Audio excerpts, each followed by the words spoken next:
Hi, and welcome to the Petersen Workshop made possible by Omaze. I'm your host, Ron Baugh, and today we're discussing the history of maps. Today, we want to visit our friends across Los Angeles, but we don't know how to get there. What do you think we would need in order to find our way to our friends?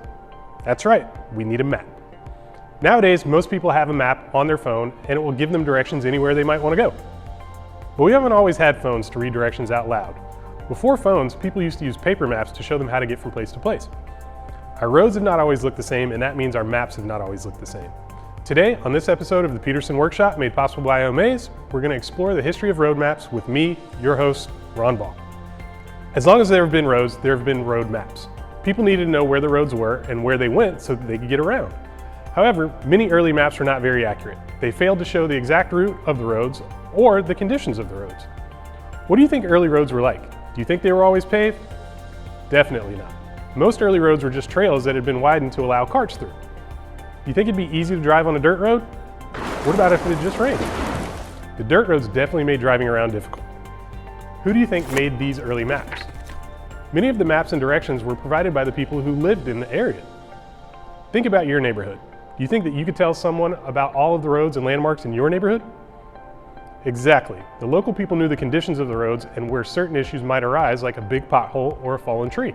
Often the companies printing the maps would get the directions and information directly from the people who live nearby and who use the roads every day. They would check back every year so that they could make the changes needed depending on how the road changed. Okay, so if our paper maps are not super accurate, how do you find your way from place to place in the early automobile? You follow a route guide. A route guide is a series of directions that tell you step by step how to get from one place to another. Let's take a look at an early example of a route guide, the Automobile Blue Book. What are some things you notice? First off, it's a long list of instructions. You think it'd be easy to drive, pay attention to the road, and read this list of instructions? Whew.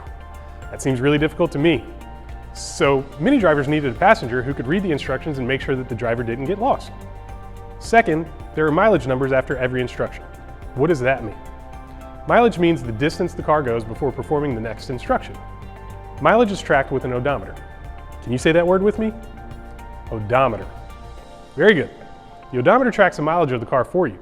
So the passenger not only has to read the instructions, but they have to watch the odometer as well. Let's take a closer look at what it would be like to follow a route guide. We're at the Petersen Automotive Museum, and we need to visit our friends across Los Angeles. Since they live in the area, they gave us a written route guide to follow. As we follow the instructions, you will see an odometer on the screen. What's the odometer do again? It shows us the mileage we have traveled, so we can see how far we've gone in order to track our progress following the route guide. This will help us if we get lost or we see more than one type of landmark. So here we go. We've left the museum, and our first instruction is telling us to drive north away from the museum for 3 miles. If we pass the park on the right, then we've gone too far. What's the important information we need from this direction? We are driving north. It is important that we set ourselves in the correct direction so that we don't drive the wrong way. We're driving for 3 miles, so we want to make sure to watch our odometer. That will tell us when we've hit 3 miles. Lastly, we want to be on the lookout for any parks. If we look at our window, we can see all kinds of city landmarks.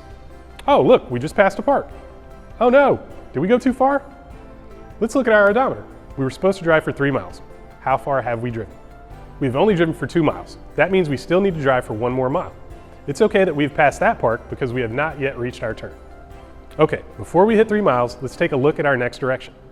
We're supposed to turn right at the telephone pole behind a cherry tree and drive east for 2 miles. So let's break down this instruction. What are we supposed to do? We're taking a right turn, so we know that we want to turn right before we hit a park. We also know that our right turn will be marked by 2 things. What are those? The telephone pole and the cherry tree. This will be helpful because there are a lot of telephone poles along the road. Okay, we just hit 3 miles and I see a turn coming up. Do you see a telephone pole behind a cherry tree? No? Me neither. I do see a telephone pole, but no cherry tree. I hope the tree didn't get cut down. Let's drive just a little further. I think I see another turn. Okay, how about now? Do we see a telephone pole behind a cherry tree? Yes. Okay, let's turn right at this turn. Now we're supposed to drive for 2 miles. Let's take a look at the next instruction so we know what to look out for. After we drive for 2 miles, we're supposed to turn left at the red barn and drive for 2 more miles. Now we're driving and we're getting close to hitting 2 miles, so let's be on the lookout for a red barn. There's a red and white barn coming up on our right. I wonder if that counts.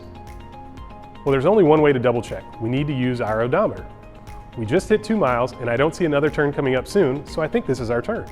Let's turn left and then drive for 2 more miles, and we should see our friend's house. Look, there they are standing near their driveway waiting. Okay, so we saw that we were able to get to our friend's house, but it wasn't the easiest trip. These route guides were not the easiest way to travel, and that's why we eventually turned away from route guides. Paper maps improved quite a bit over the decades, and as they improved, people no longer had to follow route guides in order to find their way around. Now it is your turn. You're going to make your own route guide. This won't require too many materials. You just need a piece of paper and a writing utensil so you can take notes. You also need a way to measure distance. To start your route guide, you need to choose a starting point and an ending point. A good starting point is your home. A good ending point is maybe a park near your home, your school, or a local library or grocery store. Choose somewhere you're familiar with and make sure that you have a parent with you if you need to walk between your starting point and ending point.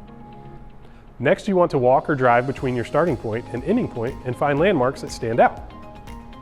Landmarks are recognizable natural or artificial features used for navigation. You want to find landmarks that are easily recognizable from the road. This will help other people follow your route guide. Once you find your landmarks, you want to start measuring the distance between these landmarks. If you're not going very far, you can measure with steps. If you're going a longer distance, it would be helpful to drive so that you can use the odometer in the vehicle to measure distances. Once you have the landmarks and the distances between them, you can put together your route guide.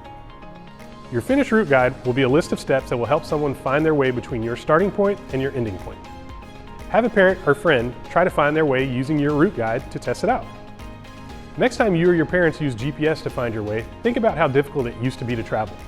Thank you for watching another episode of the Petersen Workshop made possible by Omaze. With me, your host, Ron Baugh. We'll see you in the next episode.